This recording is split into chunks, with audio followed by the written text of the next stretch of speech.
numvise ari shwangize mu mutima itari none avuga ngo ndagiye je m'en vais numva ngiye kandi jewe nyene j'assume ibizoba byose j'assume naho sinari ndamuzi franchement nta myaka myinshi nari naramubonye ngo mvuge ngo ndamuzi kandi muri fiançailles biragoye ko no kugira ubumenyi umuntu muba muri ko muvugana aga projet akantu bakumbireko muri ko aga projet hariho langage itari bon sinovuga iri correct ni langage ya fiançailles nyene yo kureshwa mu Kirundi ariko cyane kwa bisa nuko umuntu akwiye kumvirwa ry'Imana kandi umuntu ntakwegwe n'ivyo abonesha amaso kuko buryo umuntu umumenya uko mubanye deja nawe ubwawe en personne wowe wimenya uko ubanye n'undi muntu hariho une partie yiwawe utaburamenya uza kumenya uko ubanye n'undi muntu kumbe meze gutya kumbe nikunda gutya kumbe sinconsidère abandi gutya donc ni no kumviriza ry'Imana amahoro yo mu mutima ico kintu c'amahoro mu mutima cyamfashije cyane no pasteur sinibuka neza izina ndamwibuka isura gusa yatwigishije ko yatubwira ati ikintu cyose kiri mu Imana kibamwe amahoro y'Imana kibamwe amahoro ikintu utazogiramo amahoro kiba kirimo satani niyo wumva atamahoro ugira ne fonce pas ne force pas nta kamaro ko kwinjira mu bintu donc bagusunitse nta kunigana nta numviriza amahoro y'umutima hama wumve ko ari decision ufashe iri personnel naho ushika ukabona ibigenze nabi uvuga uti bigenze nabi mugabo sindogreta la decision nayo narafashe kuko yavuye iwanje muri jewe wibona mbere ntibiba ariko bizoba mu rugo cyane bivana n'abantu hariho umuntu akoresha afise ikintu akunyegeje nico gituma navuze ngo kumvirira uryo mu mutima no gusenga Imana kuko iyo muri fiançailles iyo witegerereje neza ukaba attentive hariho ibintu ugiramo amakenga umaze kugiramo amakenga ukwe kukirondera au fond kumenya igituma kimeze gutyo wumvise kidahuye nawe je numva ko waburigize n'inyuma urubanza ukavuga utireka mane ndindire canke kugira ngo nirasure yuko ico ngiyemwo urugo ngiyemwo i decision ngiyemwo ndayemeye kubera iyi defo kuvuga ko bihinduka so kuvuga ko bihinduka ngo bibe bibi canke navuze ko bivana n'abantu kuko hariho uza akukuresha adasa uko ameze en fait ashitse mu rugo akaca guhinduka mugabo jewe muri sense yiwanje c'est no kuvuga ngo ni kwa kundi utaramenya umuntu au fond kumenya umuntu muri fiançailles biragoye kugira mushwane kugira ubone umuntu ngena ashavura biragoye kugira ngo urashobora kubona peut-être ingena nezerwa mugabo ntushobora kumenya ingena umuntu ashavura ni kamwe mu burorero ukamenya uti iyo umuntu ashavuye gutya nkora gute nk'izo nyigisho twigize nyene zo kwa nkone ndibuka ko yigeze kutwigisha atubwira ingene abafasoni mu gushavura kwabo bashavura bavuga abashaka ahantu avuga kabisohora mugabo umushinga nawe yarushe canke yashavuye agashaka ahantu atuza ahantu hari calme rero ca wiyumvira iyo mushavuye mwese canke mugira ikibazo rimwe umwe ashaka kuvuga undi ashaka guhora intambara nibyo ndiko mvuga en fait ni ibintu ugenda uramenya uko mubana n'umuntu kandi iyo usenga Imana ugasaba Imana irakwereka ingene ukwiye kubibamo ivyo utashobora kwihanganira ukavyihanganira uri mu rugo nivyo navuga ko ushobora kuba utiyizi mugabo ushitse mu rugo ugasanga urimenye ukavuga uti bwa bundi ndashobora kwihanganira ikintu bwa bundi Imana yarampaye capacité yo kwihanganira iki kintu kimeze gutyo atari ukuvuga ko urugo ruca rugenda nabi pas du tout urugo ruraryoshe kandi kugira urugo ruryohe umuntu wese abifisemo uruhara yaba umugabo yaba umugore abifisemo uruhara z'Imana ko nabimenye ndabibenye rero bica biramfasha nkabona nti uyu muntu ko aje ari calme reka ndamurekere calme yiwe sinzi ikimugize gutya jewe nkaca mprefera gufata ibyo wanje nkabanza nkabicunya kugira ngo ibyo babanze bibe résolu hama ibyo bibe résolu ibyo wanje kumbure bizoba résolu caniga rero gufata decision caniga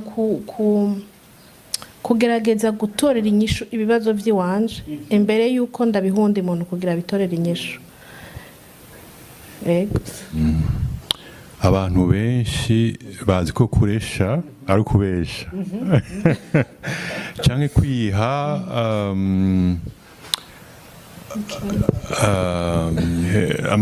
amategeko yoyo rero acavyunyura kuko ndibuka ko nize ntuzenya naciye kuri droit des personnes de la famille hariho article yantangaje cyane ivuga ngo reka navuga mu Gifaransa mu Kirundi sinzi neza ngene ivuga ngo en matière de mariage trompe qui peut sinzi ko ari ubwa bwacu mu icyo kintu umunsi wa mbere cyarantangaje kiranantera amakenga ni kubera ko umuntu yoba oblige kubesha kugira ngo aganye aronke uwo bubakanye uwo bazobana ubuzima bwose no bwira rero abakiri bato bifuza kubaka kw'icyo kintu ahubwo bugira juste igihushane y'ico umwe wese akiyekana uko ari kabisa niyo novuga ko yoba intango nziza ntiberekane ubutore badafise ahubwo byerekane uko bameze kuko umwe wese afise uwo Imana yamugeneye yego kabisa bisumwe mu Mana yamugeneye kandi abakobwa bose ni beza ni beza si ukuvuga ngo abeza bose ni gwanje oya abakobwa bose ni beza ndibuka ntuze igitabo nize gusoma cyanditswe n'uwakinye film yitwa Au nom de tous les miens yitwa Martin Gray yavuze ngo muri mwebwe yabaye ikibazo ngo muri mwebwe ninde yovuga yuko mama we wari mubi surtout akiri muto akiri mubebe akiri umwana cyangwa ngo papa we ni mubi ati none kubera iki si ibahenda ikabereka ubwiza buri standard nta bwiza kome buhari umwe wese Imana imurongora gukunda uwo bazobana nta kuraba inzobe nta kuraba ubwirabure nta kuraba ubwoko nta kuraba ahubwo uw'Imana ikurongoye ko ukumva hariho ikigukwega nuwo nyene urukundo kuva ku Mana ntigwihenda ni kandi ruzimiza icyo niyo numva ko ari umutahe wa mbere yego kabisa bo voilà murumva yuko ahuje na wa mugabo. There's no wrong person in marriage, there's just wrong fit. Nta muntu numwe abaho mubi muri mariage. Ikibi nuko abantu babana badahuje, ukuvuga ngo batari compatible. Umuntu wese uko ameze kose arafise uwo bakwiranye. Voilà. Mama natashavuze ngo urugo ruraryoha. Namwe niko mubibona. Urugo ruraryoha cyane kuko ushima ruryoha umunezero wo mu rugo ni gitutu cy'umunezero uzogira mu ijuru. Yego kabisa kandi bidute aka kantu tukatahure twese. Voilà. Umunezero ugirira ngaha kwisi uri mu rugo ni gitutu cy'umunezero uzoburi mu ijuru. Ukuvuga ngo abantu bari bakwiye kubana neza. Mu yindi mvugo mubanye nabi naho ni igicapo c'umuriro. Voilà. Bisigura yuko no mu ijuru mutazoshikayo. Bidutegurira kuko bigani kubivuga nkuko Kristo yakunze ishengero niko dukwiye gukunda fasoni bacu kandi tukabigura gushikaho tubigura ni ibintu biremereye cyane tubarira umushinga nawe ukwiye kugira uruhe ruhara kugira ngo urugo ruryohe.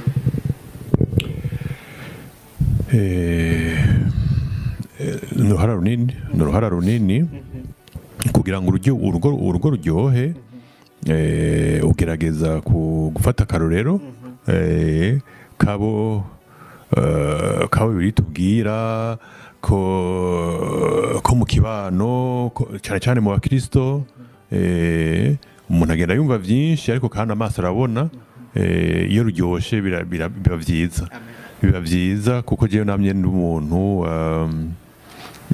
idealiza sinzi ngo kimwe mu kirundi narifise indoto z'urugo ruryoshe kandi nkavuga nti hakwihenda ku rukundo nofuma ngore yego cyane cyane rero ukagerageza kumviriza ivyifuzo ryo mubakanye yifuza iki ni igiki nomukorera kugira ngo jewe ivy'iwanje mbanze ndabireke kugira ngo ivyiwe ari byo bija imbere.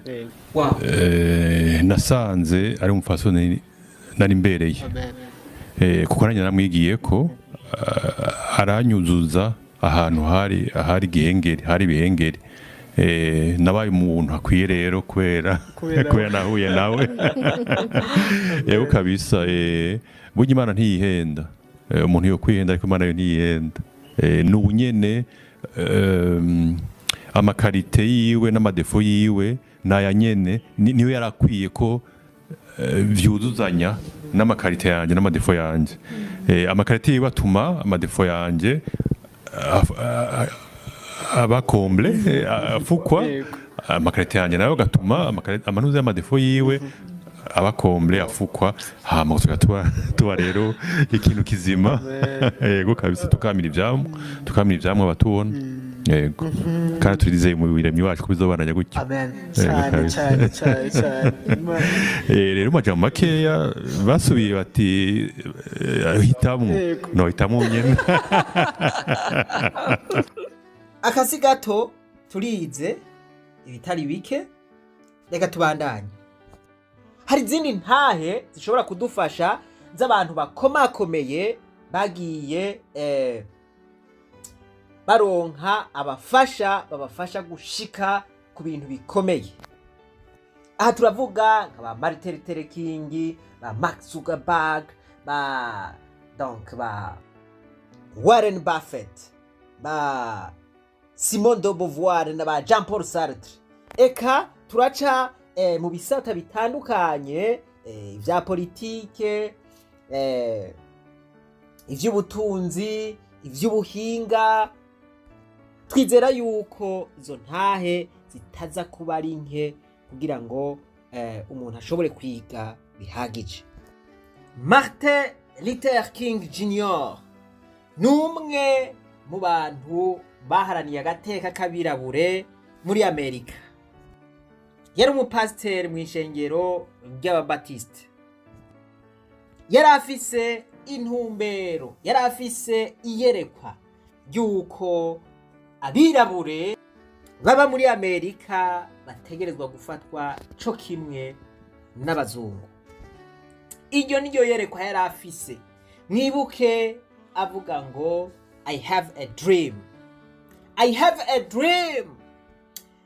Iyo disikuru canke iryo jambo kw'isi ryaramamaye.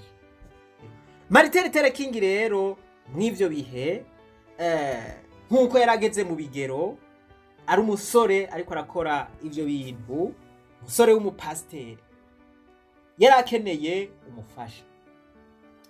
umufasha wiwe ntiyategerezwa kuba umufasha asanzwe. Umugore wiwe yategerezwa kuba umugore atahura iyerekwa ryiwe kandi umugore ashobora no kumuba hafi mw'ivyo bihe. Umugore hambavu y'ivy'ubwiza, umugore w'umwete, umugore yihangana, umugore abwirizwa kumuba hafi mu gushigikira iyerekwa n'intumbero yarafise. Igihe rero Martin Luther King yaja kuri Universite i Boston, yahuye n'umukobwa yitwa Coretta Scott.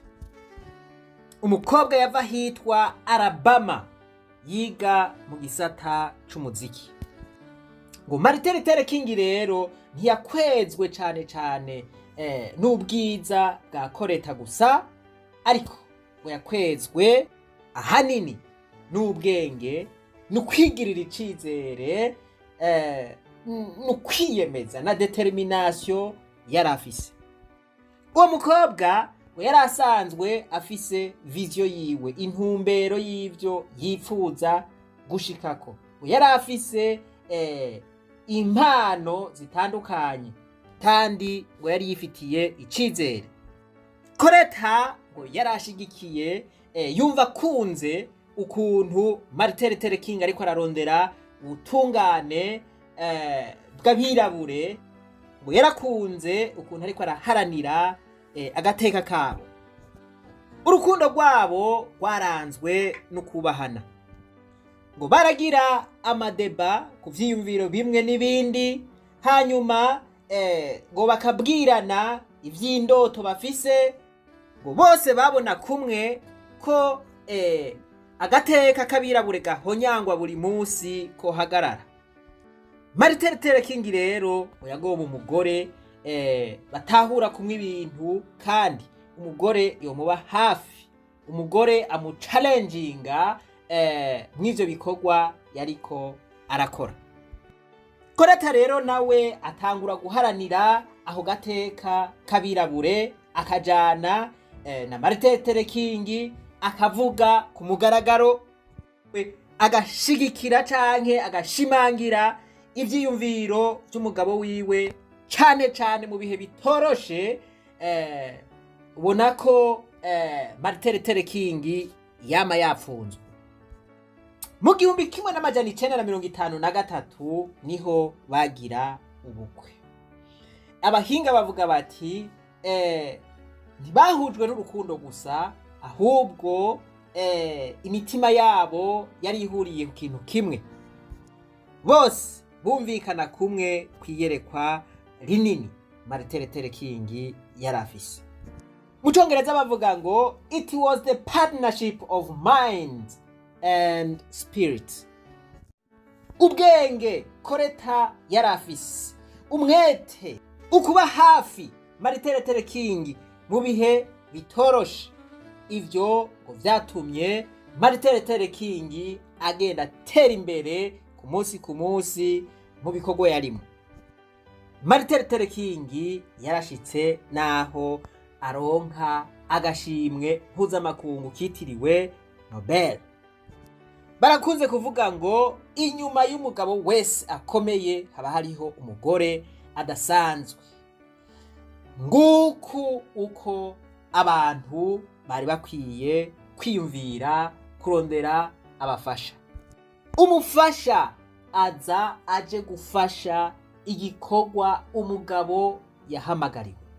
Aza afise uruhara rudasanzwe kubona kumwe iyerekwa, hanyuma mugafashanya kugira ngo mushobore kurishikako.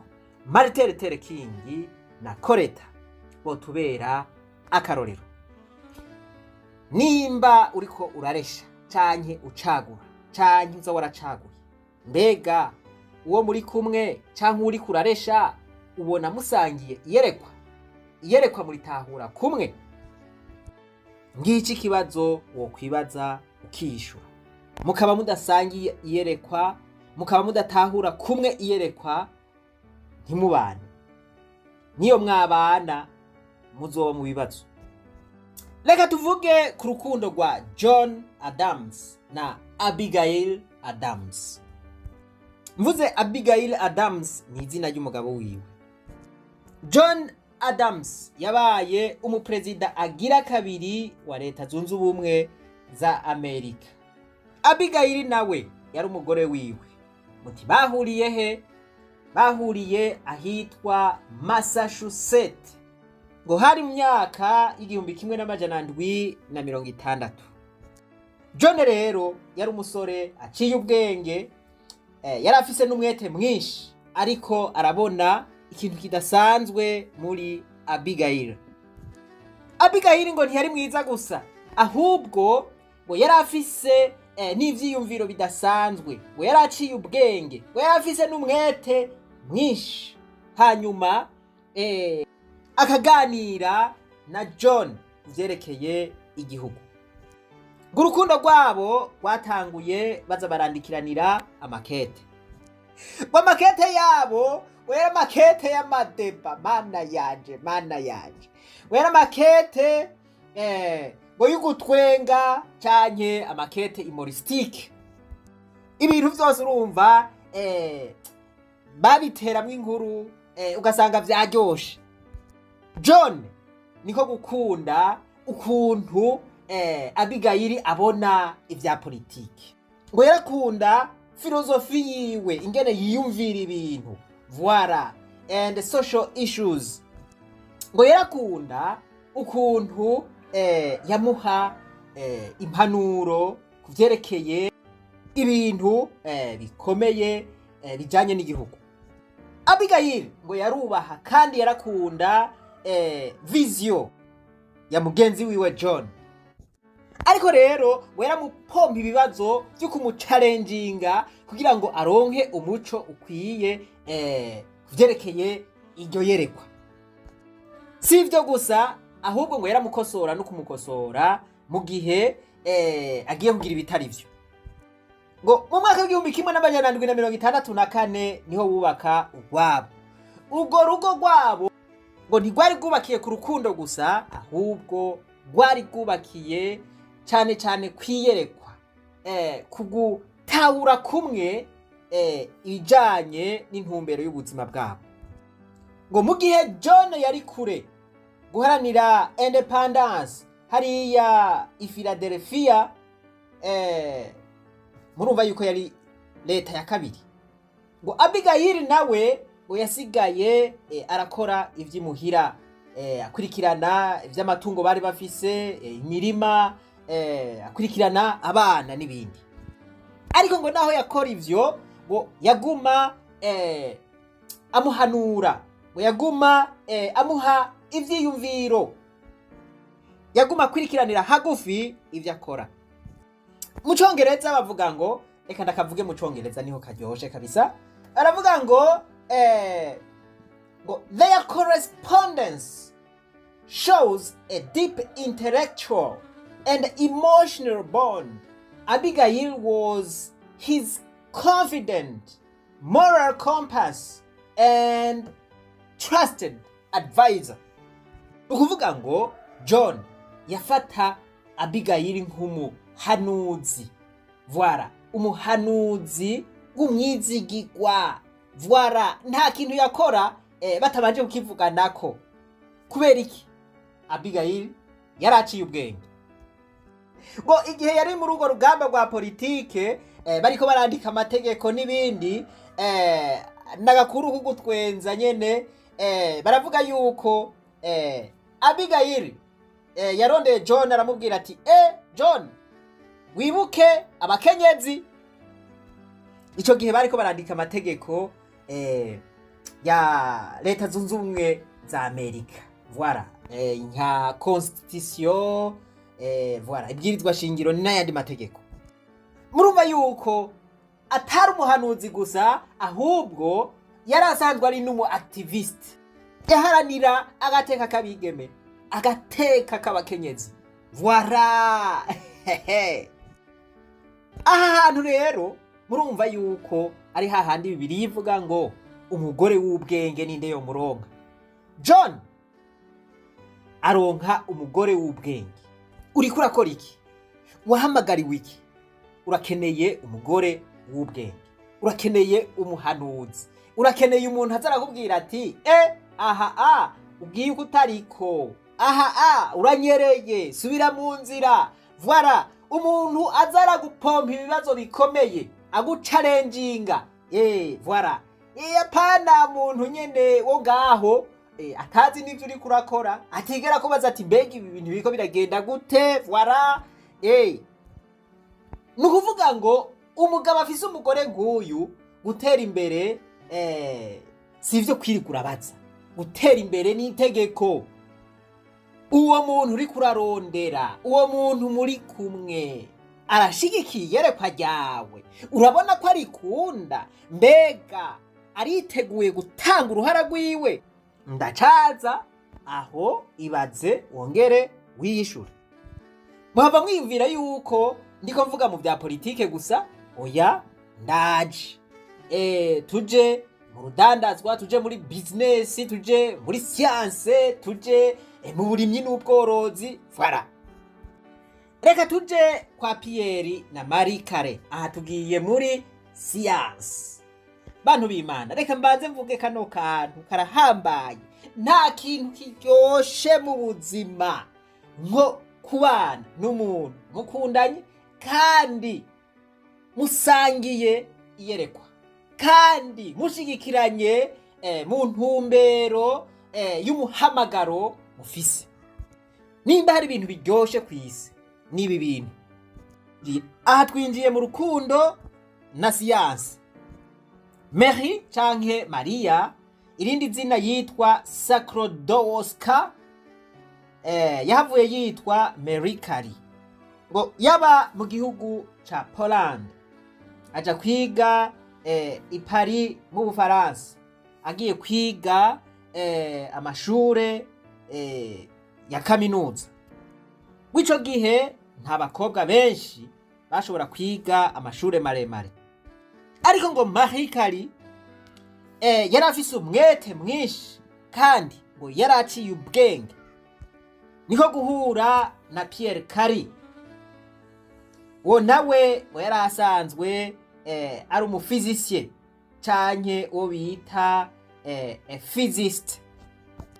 Ngo amwitegereje abona n'umukobwa aciye ubwenge kandi umukobwa aciye bugufi. Bobo rero ngo ntibahujwe n'ibindi bintu, bahujwe na siyansi. Baguma bavugana ukuntu bogira amadekuverte, bagafashanya. Aho niho havuye urukundo rwabo. Urukundo rwabo murumva yuko rwaje rwisunga uko gufashanya mu bijanye n'amarecherche bagira kugira ngo bagire amadekuverte. Aho bama bari kumwe muri laboratoire, nukuvuga ngo ubuzima butoroshe babubonera hamwe, babubona kumwe. Murumva yuko bitari vyoroshe kumara uwo mwanya wose bari muri laboratoire bariko bafashanya. Mbega dufyonza dufashe iyi produit tukayicanga niriya vyoduhiki, voilà, vyozaniki wampaye inka. Ngo Pierre ico yakundira Marie ngo kwari ukuntu yari afise umwete mwinshi, kandi ngo ntiyatinya no mu gihe hari ivyagoranye. Maria nawe agakunda umwitwarariko wa Pierre, ngo agakunda ukuntu yaza aramufasha muri utu canke turiya. N'ayandi majambo yarakunda soutien yiwe, support yiwe. Mu mwaka w'igihumbi kimwe n'amajana 895 bashinga urwabo.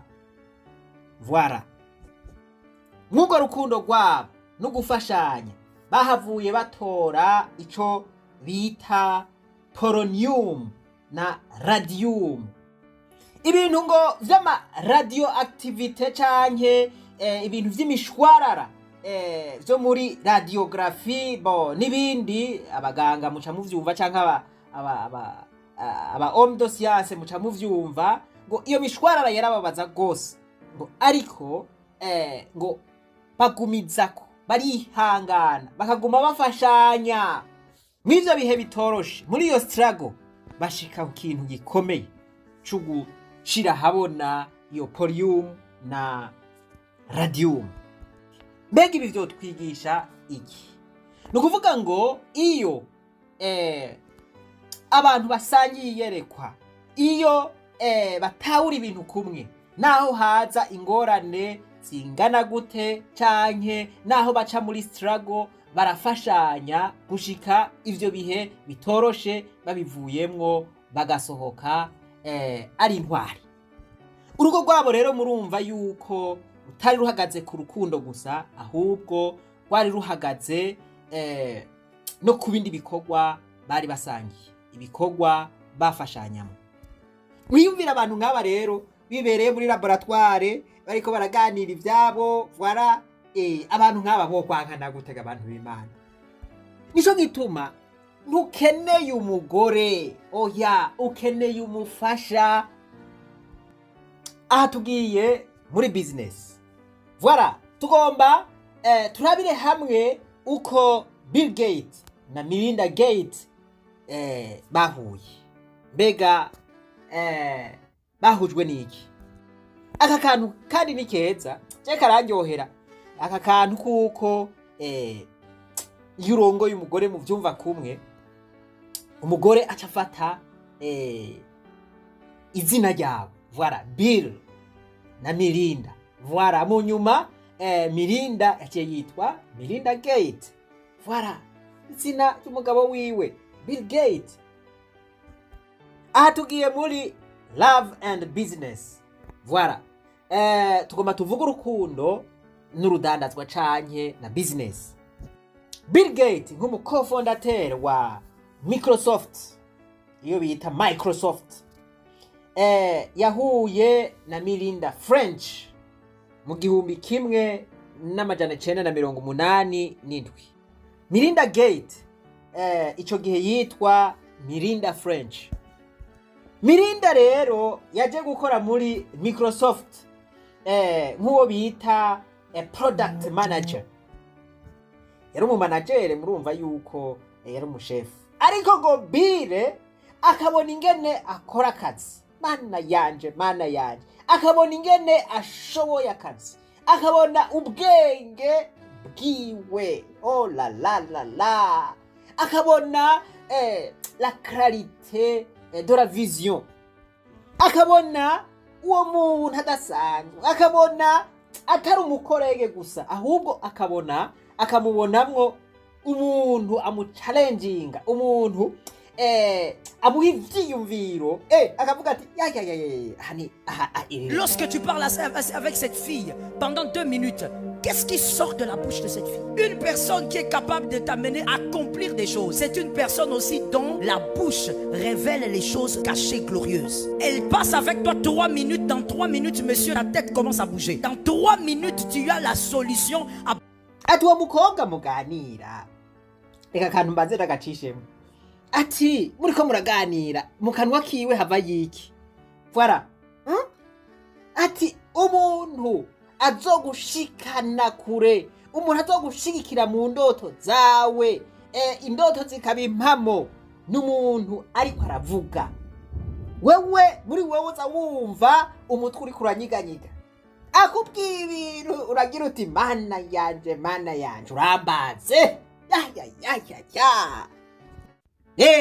ca gipfungu warimwo ukazubona kiravuyeho, ugatora umuti w'ibibazo wari ufise, uti kandi yerega ibi bintu nivyo, mana yanje bashira ivyiyumviro ko bari barabitebanye, reka mbandanye ntimumbage wampaye inka. Suko Bill Gates rero atangura kubona yuko Melinda ari umuntu adasanzwe, batangura kuganira pole, urukundo rurakura. Melinda anezerwa na vision ya Bill Gates, vision yo gutunganya ivya Microsoft. Microsoft ni ibintu bijanye n'amamashini, izi mashini usanga zanditseko Microsoft canke Microsoft, murazi yuko ari za Bill Gates. Baravugana ivyerekeye technology, business, nukuvuga ngo baravugana ibintu vyinshi, ibintu vy'ubwenge bwo kugwego ko hejuru nyene. Iyo connection niyo yatumye mu mwaka w'1994 babana barubakana. Bamaze kubakana baca bagira societe bise Bill and Melinda Gates Foundation. Imwe mwama mwumva yitwa Fondation Bill Melinda. Iyi ni fondation ikomeye cyane ku isi, ni fondation izwi hafi ku isi yose, ni fondation ifasha ayandi mashira hamwe mu vy'amagara, mu vy'indero, mu vyo kurwanya ubukene, mu vya za ncanco mwaba mwumva, eka ikora vyinshi. Bill yazanye ivyiyumviro, voilà, ivyiyumviro strategique, technology na expertise. Mirinda nawe azana ivyiyumviro vyo gushira mu ngiro ivyo vyiyumviro vya Bill Gates. Mu yandi majambo urumva yuko ari ugufashanya. Umugabo ni umuvisionnaire, umugore nawe ni umumanager. Umugabo ategerezwa kuba afise vision, umugore nawe aza kugira ngo akore ibishoboka vyose iyo vision ije mu ngiro. Voilà. Nivyo mu mwaka wa 2021 baravuze yuko bahukanye, ariko iyo fondation bagumye bayisangiye kandi bakubahana. Turiko turavuga yuko urugo rudategerezwa kuba rushingiye ku rukundo gusa, ariko ruba rushingiye osi no ku bikorwa vya misi yose mwo muriko murakora ko ariho rukomera. Ntibisigura yuko exception zitabaho, naho biba bimeze uko hari hawo bishika zigasambuka, mugabo bishika gake. Ibi bishika gake gusumvya babandi babubakiye ku rukundo gusa. Aha twokwiga ikintu bita intellectual respect. Voilà, kurongora umuntu in tête, en cerveau, umuntu aciye ubwenge kandi muri ubwo bwenge nko kubahana. Voilà, urashobora kurongora umugore kavuga uti uyu mugore wanje kabisa araciye ubwenge. Aha baravuga ngo shared purpose strengthens love. Ukuvuga ngo ugusangira iyerekwa, ugufashanya mu iyerekwa, ngo ivyo bituma urukundo rugwira canke rukomera. Umwe azanye ibi uwundi akazana ibi, ngo ivyo biratuma urukundo rukomera. Urukundo rero rutera imbere neza muri collaboration, mu gufashanya. Mbega wuzanye iki, jewe nzanye iki, voilà. Muri uko gufashanya, uwo mukobwa muriko muraganira, uwo mugore muriko muraganira, azanye iki? Azanye iki kizogufasha gushika kuri rya yerekwa ryawe? Aje umutwe gusa? And that's why I don't just marry somebody because of the strokes. What are strokes? Oh.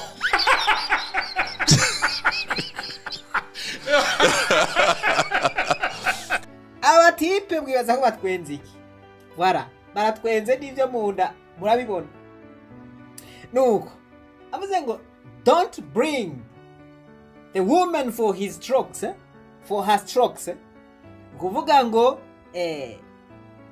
nturabe ibisusu ubwiza gusa. Oya, mwumvise akantu ndavuze ngo gusa, ukisunga ivyo bintu gusa, ahubwo urapfuye. Simvuze ko kwisunga ubwiza ari bibi canke inyashi, voilà. Oya, ahubwo avuze ati ntaba ari byo wisunga gusa. Ntuzane umugore kubera ico gusa. Ukabona umuzanye kubera ico gusa, uzogira ibibazo bikomeye cyane. Uzotahira ivyo. There's more than strokes. Okay. You understand? Okay. Amos 3:3. How can two walk together unless they agree? Ati hari ibintu bisumba ivyo. Hari ibintu bisumba ubwiza nivyo bisusu canke ibindi bintu wabonye. Ati abantu babiri nako boshobora gufatana urugendo batavuganye. You got to know what you want. I'm going to explain something. Okay. Ati utegerezwa kumenya ico urondera. Arabisigura. I got a very nice forward. Somebody said, there is a difference between a woman who wants to be a wife and a woman who wants a husband. Come again? There's a difference between a woman who wants to be a wife and another one who wants to have a husband. Ati hariho ubudasa bw'umuntu yifuza kuba umugore n'uwundi yipfuza kuba afise umugabo. Reka ndabivuge neza, avuze ati hariho ubudasa bw'umukobwa yipfuza kuba umugore n'umukobwa yipfuza kugira umugabo. Ati ivyo bintu biratandukanye. The one who wants to be a wife understands who she is and what she brings to the table.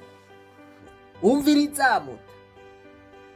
Ati uwo mukobwa yifuza kuba umugore n'umuntu ategerezwa kuba yitahura, azi ico azanye, azi ico aje gufasha umugabo, azi voilà, azi urugaraba azanye ingabire, impano canke don tala, azanye ubwenge, azanye ubuhinga.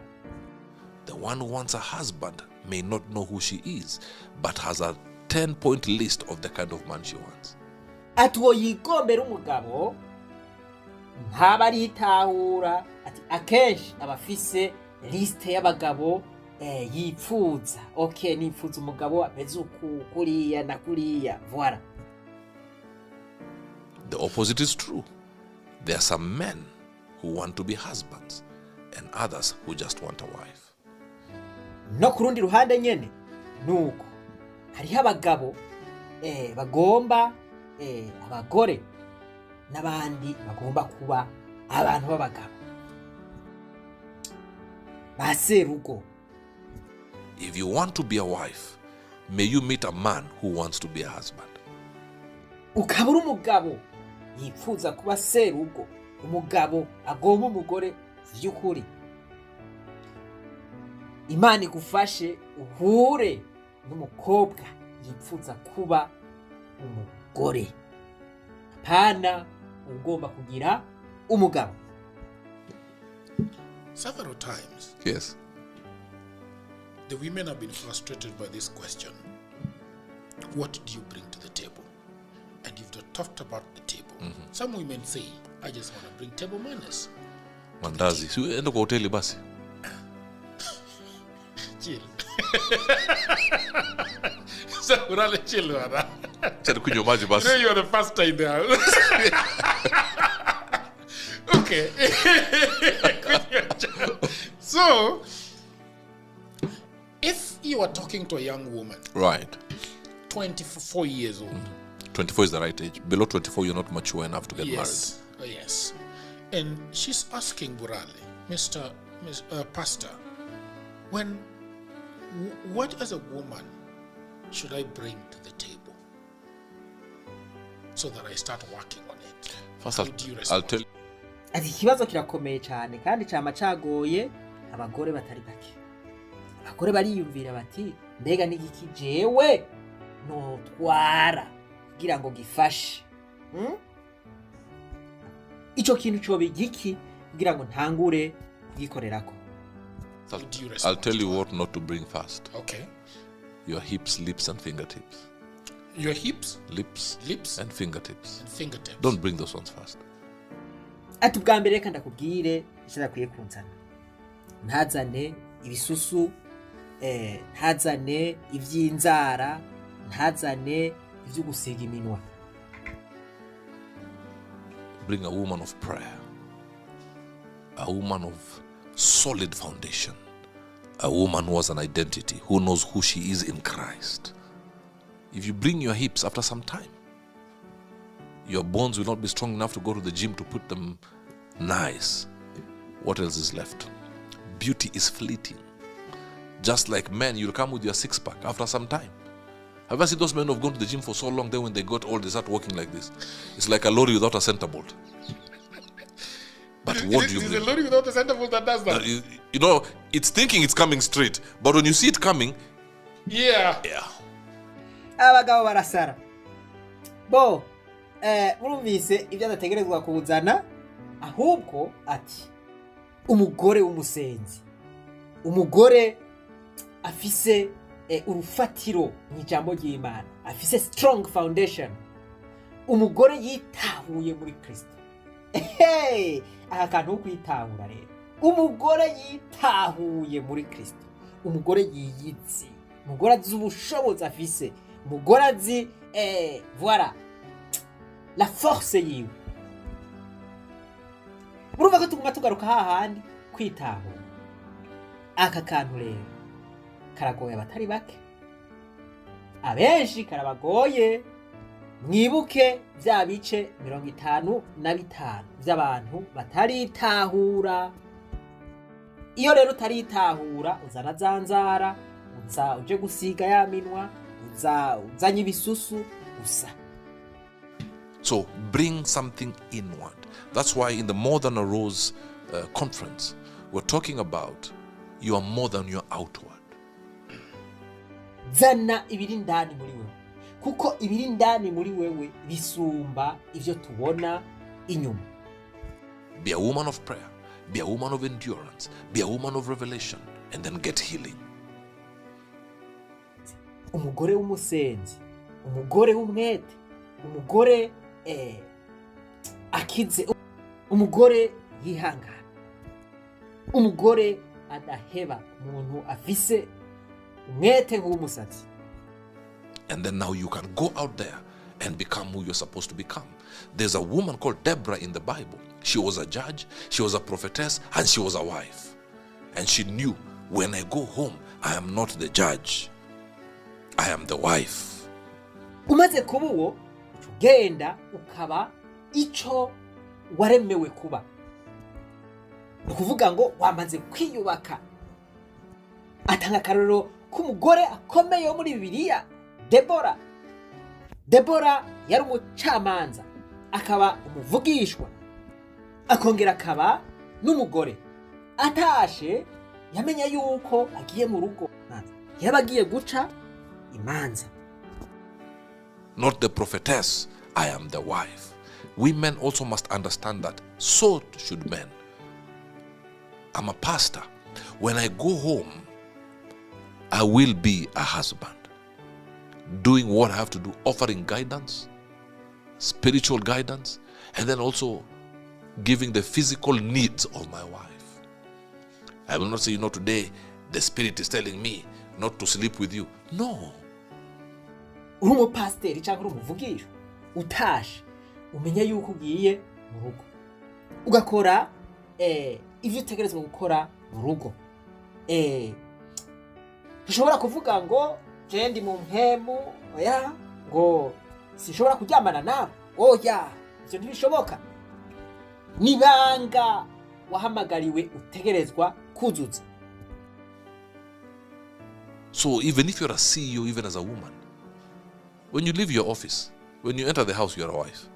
Prezida, umushikiranganje, umudeje, utashe muhira, uri umugore. Voilà, uri umugore, tegerezwa gukora ivyo umugore akora. Uri umugore, tegerezwa kubaha umugabo wawe.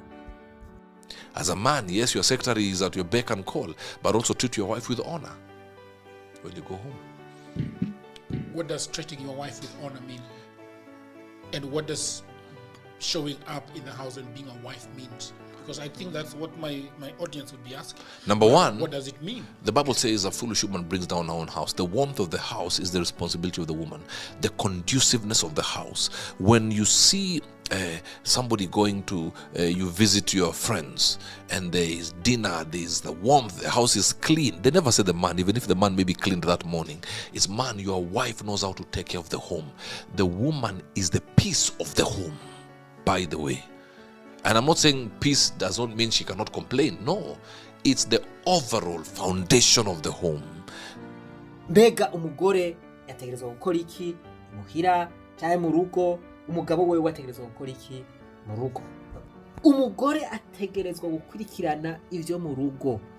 Niwe agenda ahantu ukabona ibintu mu rugo birapanze, ibintu bisa neza, ibintu biri ku rutonde, voilà.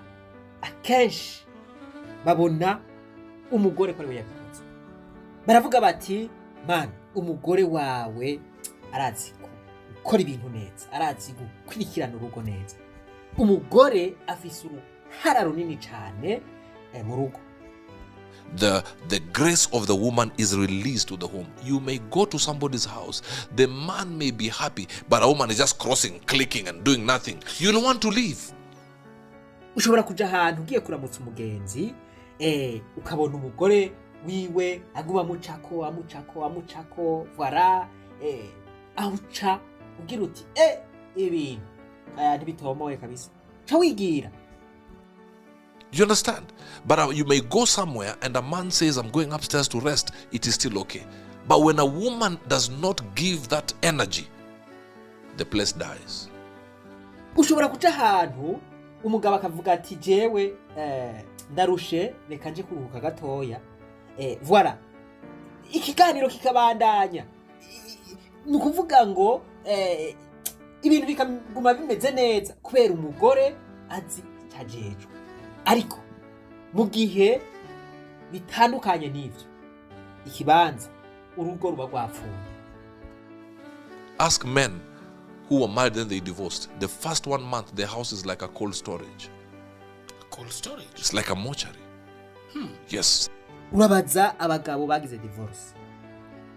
Mu mezi makeya usanga mu rugo mengo ni muri moroke. Something dies. When a woman leaves the house, she may leave everything intact. Your TV is there, everything is there. But it turns from a home into a morgue. Ikintu gihambaye la. Ati umugore ashobora kugenda. Ufise televiziyo, ufise ibintu byose biri ngaho mugabo agiye. Urumva yuko hari ikintu cavuyeho. Ugo rugo rwawe uhinduka amoroke. I kid you not. I know what I'm saying. Asi ndiko ndafite inama. Ndazi ico mvuze. Akantu mukibuke muri introduction navuze nti nta kintu kibabaje, nta kintu kibi, nta kintu kibishe kugira divorce. Voilà. Numva yuko abivuze, aravuze ati urugo ruca ruba amoroke. Urugo ruba rwapfuye mu majambo make.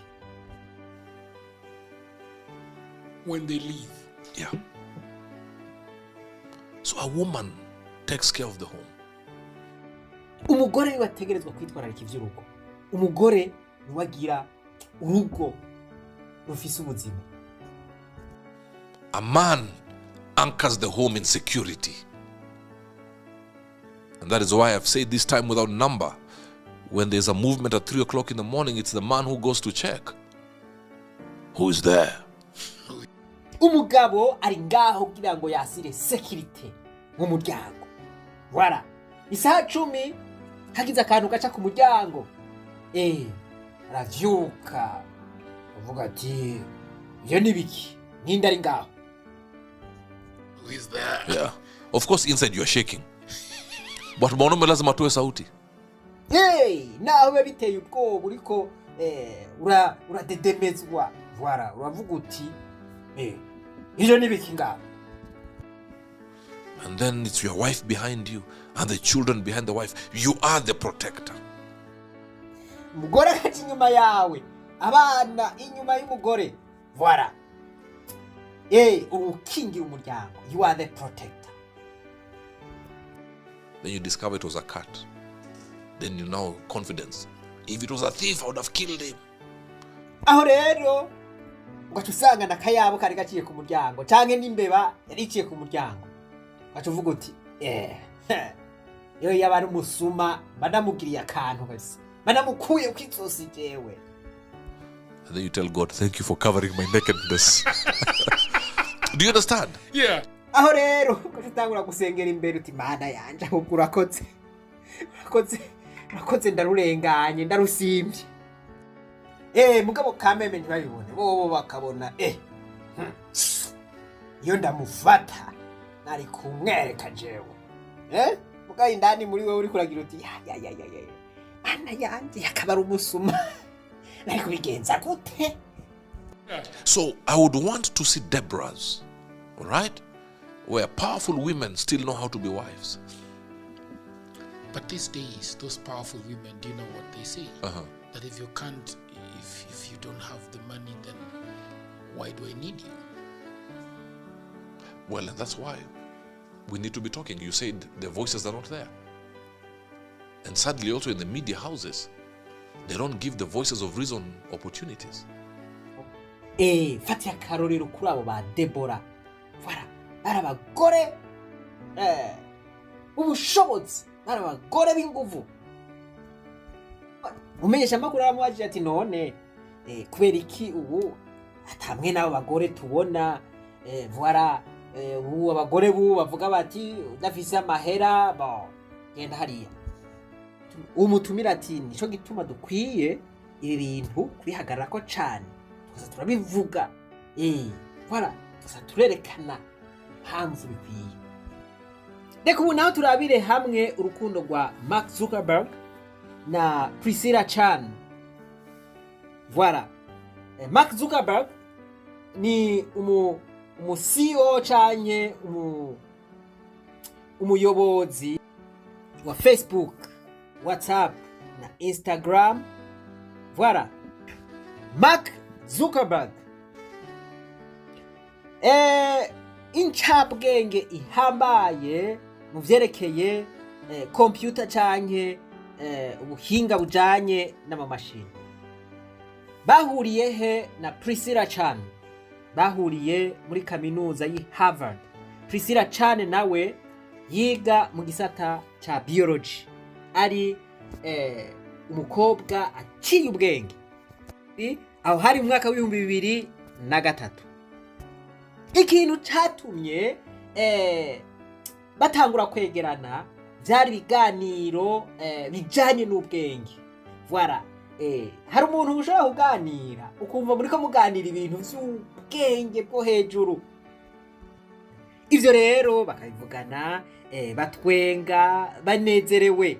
Voilà, Mark Zuckerberg yakunze Priscilla kuko abona ari umukobwa aciye ubwenge, umukobwa yiyumvira, yarumva ivyiyumviro bimuvamwo, yarumva ibintu bimuvamwo akavuga ati ego kabisa iyi ni erema. Priscilla nawe ashima Mark Zuckerberg kubwa vision afise, kubwa vision afise guhindura isi, voilà, guconnecta isi. Yarafise ivyo vyiyumviro. Baravuga ngo umuntu azoba wawe naho uvuga indoto z'ibisazi, indoto zitabaho, indoto voilà, je ngomba kuja mu kwezi. Uyo muntu ari uwiwawe arazibirivinga, nukuvuga ngo araziha agaciro, arazirespekta, arazisonera, akavuga ati courage, ivyo birashoboka. Ahubwira ati iyo vision vraiment ni impeccable, birashoboka, uri mu nzira yo. Uwo muntu aba ari uwiwawe. Priscilla rero aca yiga kuri Harvard, yiga ibijanye n'ubuganga. Voilà, aba umupediatre, umuntu akurikirana abana, umuntu afise impuhwe, afise ubuntu muri we. Voilà, afise impuhwe. Yiyumvira rero ukuntu bakavugana ukuntu bokoresha ivyo bintu bifatanye n'ubuhinga bwa none. Mark aravuga yuko Priscilla yabaye umuntu akomeye cyane, yatumye ahura n'abandi, yamuhuje n'abandi bantu muco bita Silicon Valley, ahantu nyene usanga hari ababire, usanga bakomeye, bafise ivyiyumviro bibona kure. Voilà, Priscilla Chan n'umushinwakazi. Voilà, ivyo vyatumye Mark amwigirako igishinwa. Sigura yuko Mark turetse yuko azi icongereza n'igishinwa arakizi. Nukuvuga ngo agiye ku bukwe aganiriza sebukwe na yina bukwe mu gishinwa, ntabaganiriza mu congereza. Mu mwaka wa 2012 niho bubaka urwabo, niho bagira mariage. Aba bantu rero n'abantu bafise amahera menshi, ariko n'abantu badakunda ibintu vy'amahera menshi canke ibintu biyagayaga kugira amamodokari akomeye canke kuba mu mazu yakaka. Oya, ahubwo n'abantu bicisha bugufi. Mu 2015 niho bagize ico bise the Chan Zuckerberg Initiative, CZI. Ni ukuvuga ngo iki ni igisosiyete bakoze, murumva yuko kirimo amazina yabo yose, bisigura ko bateranije ubwenge bwabo, bateranije ubumenyi bafise, bateranije tekinoloji, umwazi mu buganga, uwundi mu vy'amakompyuta, umwe wese afise icazanye. Voilà, uwo muriko muraganira, uwo mwubakanye, uwo muriko mugomba kubakana azanye iki? Ni giki uri kuramwigirako? Ni giki umwigirako? Voilà, ni giki azanye ubona ko kizobashikana kuri ya vision. Aha rero niho vyugariye. Wowe ufise vision y'ukubiki canke kiriya, y'ugukora ibi canke biriya, ukabaza umukobwa uti none ushoboye iki? Voilà, ikintu ushoboye, ikintu wewe wiyizi ko ushoboye, voilà, ikintu uri umu expert muri ico kabisa ni giki? Akubwira ati jewe vraiment urantunga, uri kurambaza ibibazo mbere y'inkoroga no kunkoroga. Uyo muntu point d'interrogation. Mu gihe bitanguye hasa nko kukuzamu mu kuvuga ati nkeneye umugore, nkeneye umuntu twubakana, biba vyoroshe. Hari igihe ubona urya ukabona umenga ari sawa, muga amatangura kuvugana nawe uvuga ati ibi bintu ntibigenda ko. Bon, ibi ni normale. Donc muvuganye n'umuntu ukumva ibintu warumukeneyemwo, ibintu vyogufasha gushika kuri ya ndoto yawe canke ya vision yawe, ukumva vraiment ntibimurimwo. Akubwira ati je nivyo uri kurambwira nta nivyo nzi, ntumbaze. Voilà, nyororomba tugenda buke nyene pore pore, diplomatiquement, umusezere diplomatiquement vraiment, buke nyene, kuko uwo vy'ukuri abatari uwawe. Haba hari uwundi muntu yabayeho kubwiwe. Voilà, mugabo uwo ntaba ari uwawe. Un élément par rapport à la question de savoir la personne, comment reconnaître la personne de sa destinée. Regardez si la présence de cette personne est une présence qui peut ressortir les potentiels que Dieu a placés en vous. Est-ce que c'est une personne qui peut vous accompagner à vivre votre destinée? Si vous êtes une femme, par exemple, vous aussi vous avez une destinée. C'est vrai que vous êtes venu soutenir un homme. Vous êtes venu accompagner quelqu'un. Vous êtes venu compléter quelqu'un. Voilà, vous voyez? Mais malgré cela, dans ce que vous venez apporter à cet homme pour faire de lui l'homme que Dieu a vraiment prévu, l'homme que Dieu a pensé, il y a le potentiel qui est en vous qui doit éclater. Le potentiel qui est en vous aussi doit éclater en tant que femme. Donc, pour que ce potentiel éclate, cet homme va vous accompagner, il va vous soutenir, il va être passionné par ce qui vous passionne aussi. Vous explosez et votre explosion l'amène aussi à exploser parce que vous êtes appelé à l'accompagner et à faire qu'il se réalise aussi. Donc, vous vous complétez l'un à l'autre. Ati raba neza k'uwo muntu muriko murategura kubana ari umuntu ashobora kugufasha gusohora ivy'Imana yashize muri wewe. Ati rero muhuye n'uwo muntu uje gufasha kugira ngo ashobore gushika kuri rya yerekwa Imana yamuhaye, nawe ivyo yashize muri wewe, iyerekwa yashize muri wewe riza gufasha, usanga bihuriranye na vya bindi biri muri wa mugabo wawe. No kuvuga ngo rya yerekwa rica riba rimwe. Voilà, nawe mugihe muriko uriko uramusutena kugira ngo ashike kuri vya bindi, nawe ibiri muri wewe biba biriko birasohoka. Ati nawe ategerezwa kuryoherwa n'ivyo bikuryohera. Mu majambo make murakompletana, murafashanya, murubakana, ni ukuvuga ngo murunganirana. Il investit en vous, vous aussi, ce qui explose en vous investit en lui, et vous tous vous devenez, vous tous vous réalisez. C'est ça l'homme de la destinée, c'est ça la femme de la destinée. Murafashanya mwese, umugabo agashika kuri vya bindi Imana yamushiramwo, nawe ugashika kuri vya bindi Imana yagushiramwo. Voilà, uwo niwe mugabo Imana iba yarakuremeye, umugabo de la destinée canke umugore de la destinée. Si l'autre n'apporte rien à ce que vous êtes, il n'y a même aucun potentiel en lui qui peut faire qu'il apporte quelque chose à ce que vous êtes. Il ne fait que bloquer, freiner ce que vous êtes. Demandez-vous si c'est Dieu qui vous a fait rencontrer cette personne. Nimba uwo muriko muravugana ata kintu na kimwe umubonamwo kizogufasha kugira ngo ushike kuri za ndoto zawe, wewe icakora gusa ahubwo nivyo warushitseko ari ukubibloka, ahagutera stress, ukabura amahoro, raba neza yuko uwo muntu ari uw'Imana yaguhaye. Demandez-vous vraiment si c'est Dieu qui vous a fait rencontrer cette personne. Qu'est-ce que vous avez de commun? Nigiki ufise do commun, nigiki musangiye, nigiki muhurijeko n'uwo muntu by'ukuri. Qu'est-ce qu'il y a de commune mesure entre vous deux? Vous devez sentir cela dans l'homme, sentir que cet homme va m'amener loin, cette femme va m'amener loin. Umuravye uravuga uti uyu mugore cha azonshikana kure.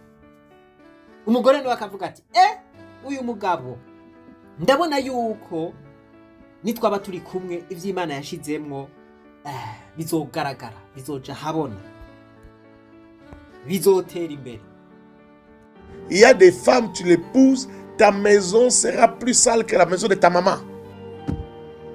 Hariho umugore iyo umurongoye inzu yawe usanga icafuye gusumba meme niya mama wawe.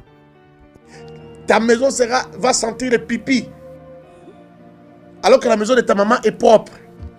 Ugasanga inzu yawe inuka umukoyo kandi mu nzu ya mama wawe atavyo wigeze wumva.